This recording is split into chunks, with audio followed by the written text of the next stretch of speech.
Hi wives, this is part 2 in how to demonstrate biblical qualities in your marriage.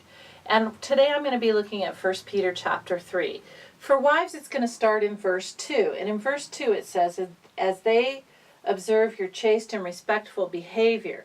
Now, that sounds really funny, but if you go back and look at part 1 where I talk about being respectful to your husband from the Ephesians 5, it's that the first part of that is, wives, be submissive to your own husbands, so that even if any of them are disobedient to the word, they may be won without a word by the behavior of their wives, as they observe your chaste and respectful behavior.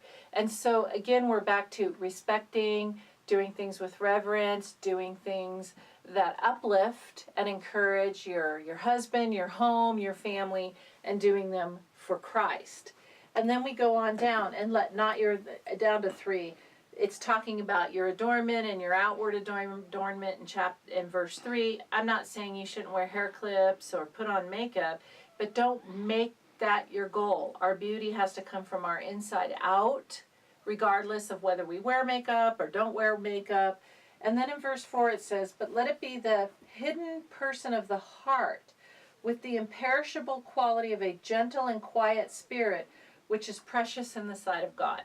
So, I'm a pretty bold, outgoing person. God gave me a mouth. He made me a speaker and a teacher.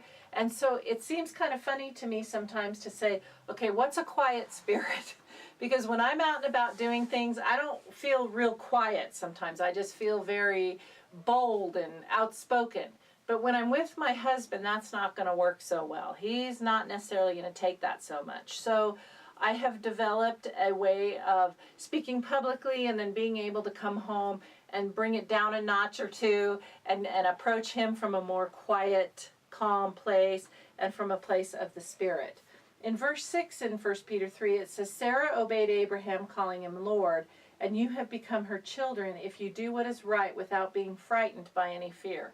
Okay, so do I run around calling my husband Lord? No. Sorry, don't. But I don't think this is here telling us today that that's what we're supposed to do. What it is doing is it's telling us to do the right thing and to not be afraid to do the right thing. So when you look at what's going on between you and your husband, what's the right thing for him in that moment, even when you're just wanting to explode maybe. So take a deep breath, slow down, ask the Lord for that quiet spirit, and then ask the Lord what the right thing is to do. We're also supposed to demonstrate unity. In verse 8 it says, to sum up, let all be harmonious, sympathetic, brotherly, kind-hearted, and humble in spirit. So we are to pursue unity.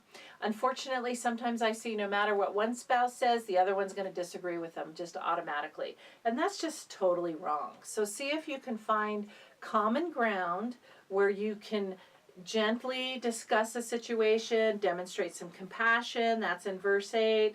Show reciprocal love, be courteous in these conversations so that you can be partners and move in the same direction and not feel like you're battling each other when you've got a whole world out there that wants to battle against you and against your marriage. Don't help them. Just be gentle of spirit, cooperative, loving, and find a way to agree with one another. On verse 9, not returning evil for evil or insult for insult. We just talked about that a little bit, didn't we? Don't just go, well, he did that to me, so I'm going to do this to him, and he doesn't deserve it. You want to be giving. Be a blessing instead, for you were called for the very purpose that you might inherit a blessing. So we're called to bless our husbands and not curse them. We are called to look for an opportunity to be on their side and not go, well, you did this bad thing to me, so I'm going to do that bad thing to you. So the Bible is really clear in these verses to watch out for that.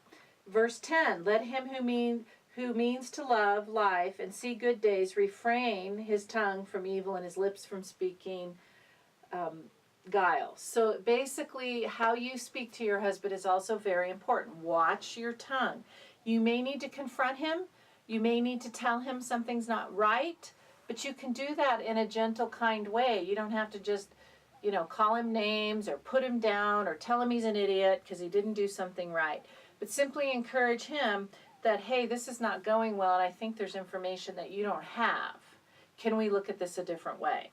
So you want to do good for him. In verse 11, and let him turn away from evil and do good. Let him seek peace and pursue it.